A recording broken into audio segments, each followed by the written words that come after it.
రైట్గా పొన్నూరు నియోజకవర్గం అన్ని రకాలుగా అభివృద్ధి చెందుతుందని ఎమ్మెల్యే ధూళిపాల నరేంద్ర కుమార్ అన్నారు. వీధి దీపాల నిర్వహణకు ఆధునిక సోలార్ వ్యవస్థను ప్రారంభించిన ఎమ్మెల్యే ధూళిపాల నరేంద్ర కుమార్ కూటమి పాలనలో అభివృద్ధి పనులు శరవేగంగా జరుగుతున్నాయని అన్నారు. ఎన్నికల్లో ఇచ్చిన ప్రతి హామీని అమలు చేస్తున్నామని తెలిపారు. మున్సిపాలిటీలో మౌలిక వసతుల కల్పన, సమగ్ర అభివృద్ధి కోసం ప్రభుత్వం కట్టుబడి ఉందన్నారు.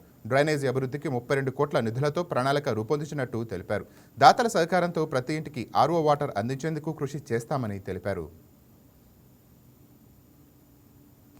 సహకారంతో నూతనమైన సాంకేతిక పరిజ్ఞానం కాన్ఫిన్ హోమ్స్ వారి యొక్క సహకారంతో ఇవాళ మనం చేయడం చాలా సంతోషం. వారికి మనస్ఫూర్తిగా నేను పొన్నూరు ప్రజల తరపున కృతజ్ఞతలు తెలియజేస్తాను. కాలం మారుతా ఉంది, టెక్నాలజీ మారుతా ఉంది. ప్రజలకి మెరుగైన సేవలు అందించే దానిలో సాంకేతిక పరిజ్ఞానాన్ని కూడా ఇవాళ అనుసంధానం చేసినప్పుడు ప్రజలు కోరుకున్న అభివృద్ధిని కానీ సమస్యల్ని అనుకున్న తక్కువ సమయంలో పరిష్కారం చేసే అవకాశం ఇటువంటి అధునాతన వ్యవస్థల ద్వారా కలుగుతుందని చెప్పి తెలియజేస్తూ మరొకసారి ఖచ్చితంగా మేమంతా కూడా పొన్నూరు అభివృద్ధికి కట్టుబడి ఉన్నాం.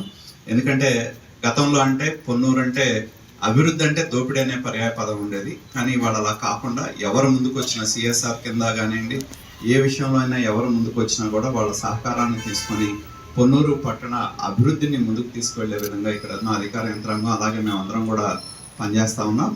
దానికి ఆ విధంగా మన పొన్నూరు పట్టణం యొక్క అభివృద్ధిని ముందుకు తీసుకెళ్తాం. అలాగే ప్రభుత్వం తీసుకున్న సంక్షేమ ఫలాలు కూడా ప్రజలకు అందించే దానిలో ఎప్పుడు ముందుంటామని చెప్పి తెలియజేస్తూ, అలాగే పొన్నూరు పట్టణ ప్రజల తరపున మరొకసారి కాన్ఫిన్ హోమ్స్ వారికి మనస్ఫూర్తిగా నేను కృతజ్ఞతలు తెలియజేస్తాను.